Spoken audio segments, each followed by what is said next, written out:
Hey guys, welcome back to my YouTube channel. As I said, I promised hostel tips and advice and what I would bring to a hostel. So yes, it's your girl, Dora. And if you are new here, I post travel content, I post academic content, I post natural hair videos. So yeah, there's a lot of content that I kind of put. I would say this would be a lifestyle channel because it actually is involved a lot with my lifestyle.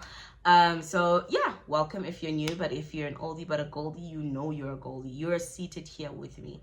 Like you already starting to chow the popcorns. You're like, wow.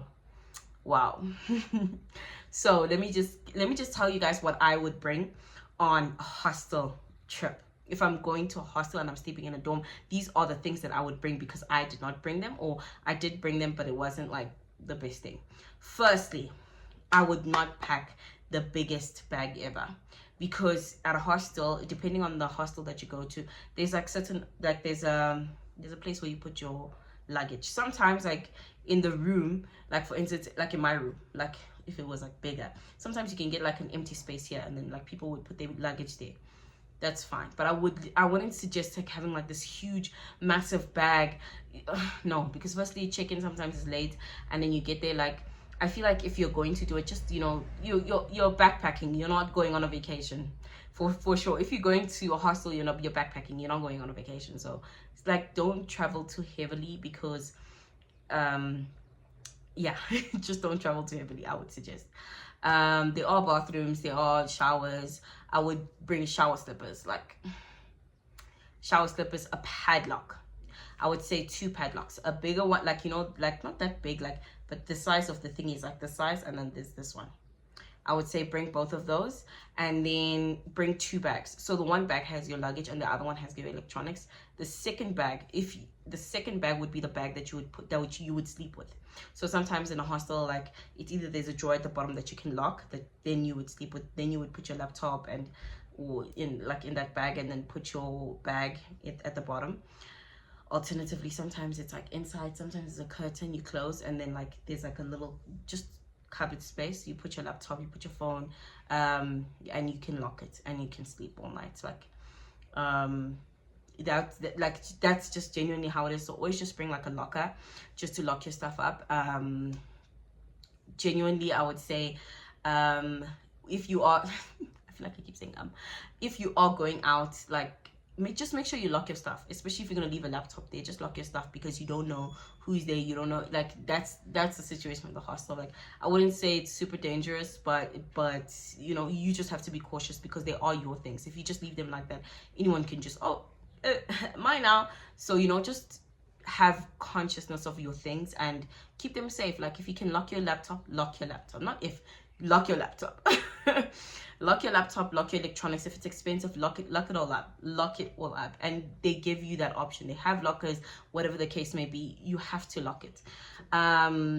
Secondly, you can always go and ask questions at the reception. If you're trying to do a tour, you're trying to go to a certain place, they're super helpful. They're going to help you. Like they probably have their own tours sometimes, or even when you get there to reception, no matter what country. And I think they all speak English. I went to Brazil, they don't really speak English. They spoke English with us. So I think most hostels kind of accommodate to like international travelers, because, well, that's how it is with the hostel. You have to accommodate your international travelers. So English is not an issue. Secondly, bring a towel, because sometimes hostels charge for a towel. Bring sheets. I know it sounds crazy. I know not a lot of people on YouTube talk about this, but bring a pillowcase and bring a sheet. I don't think it's going to take that much space in your bag. Just to feel a bit clean. Like, they do change the sheets. They do change the, whatever it is. But for me, because of my Africanness, I don't go anywhere without a blankie. Like even when you take a bus, you take a blankie. You go on a plane, they offer you blankies on the plane, but you gotta travel with the blankie. I traveled with the blankie like proper. So I would suggest then bring a blankie, and then just buy a single bed sheet. Like, just the sheet, not the cornered one, just the normal sheet. Get that, and a pillowcase. If you're saying, oh no, but that's like out of my go-to pair, you really don't have to go somewhere expensive. Just get that so that you can feel a little bit more like, oh, I don't know what I'm sleeping on. Not to say that like hostels are dirty, it just really depends on the hostel that you're at as well. So rather be safe than sorry. But yeah, I would suggest that, like, bring a pillowcase and bring a single bed sheet. You can get it at any cheap place, and then it can always be like your travel stuff. So those are the things. It's just the slippers, the lockers. Sometimes these places for you to cook in hostels, you can also like bring like Tupperware or like lunch boxes to then pack your stuff. Some of them have fridges. Personally, I never cooked at a hostel. I don't think I ever will, because I feel like I'll figure it out, you know, like I'll buy food on the street. Like, nah, I don't want to cook there. There are irons, so they do exist, but it depends on the hostel. For me, in my experience, there's always been one, so you don't have to really worry about like, oh, you know, I brought something that's like, you know, you can just ask. It's basically like a hotel, but just a little bit more youthful. Like, everyone is super young. Not everyone, but you know, it's like people are younger, like in the younger, not that other older people can't go to hostels. You can still go, like older people can still go to hostels. There may be older people working at hostel, but that's how it is. I would say firstly, like, if you get into your bed, and I was sleeping, and so hilarious, there's quite a few pictures of my sister and like, yeah, and my cousin, and we're in this hostel, like I think it's a 9-girl room, and I was sleeping on top of this one lady, and my cousin was sleeping on top of me. So it was like a 3-bunk situation.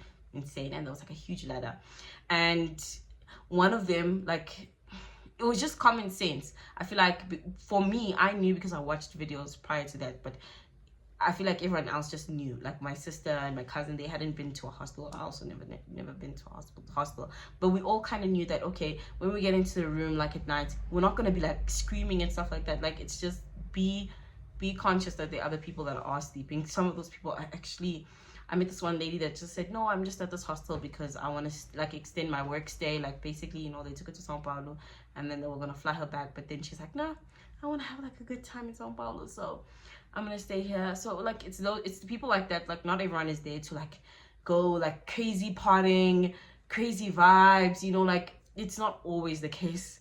But I can't lie, a majority of hostel vibes are like party hostels, but they're not always party. There's not parties at the hostel. They just end up being in areas that have like party places, or like they can help you find party places. So yeah, that's literally how it is. Obviously it would depend. Like, you just need to look at the hostel, look at the vibes. If you see here, yeah, these people are gonna drink. Like, you can see the pictures because they post a lot of pictures of like how, like, what goes on in the hostel. If it's a partying hostel, it's a partying hostel. If it's just like a laid back, chilled, like you do your own thing, it's a you do your own thing hostel. So yeah, but anyway, as I was saying, like, when you come into the room, don't make noise. Like, if you're coming at night, don't make noise. Like, you wouldn't like to be woken up by somebody making noise. There are like showers in the room. Like, in my case, there was a shower in the room. So we came home at night and we couldn't shower because, like, obviously if we shower, we wake up everyone in the room. But there are showers outside, so we went to go shower outside, simply out of respect of the people in the room. So you should do that because you want to be respected, so you respect other people. So yeah, those would be the tips of kind of what I would suggest you bring. Yeah, like, yeah. I hope you found this video helpful. Please subscribe, like, and share, because you know you're gonna need this video, especially if you're gonna go to hostel. And you can still comment down below and ask me questions, and I will see you guys in the next video.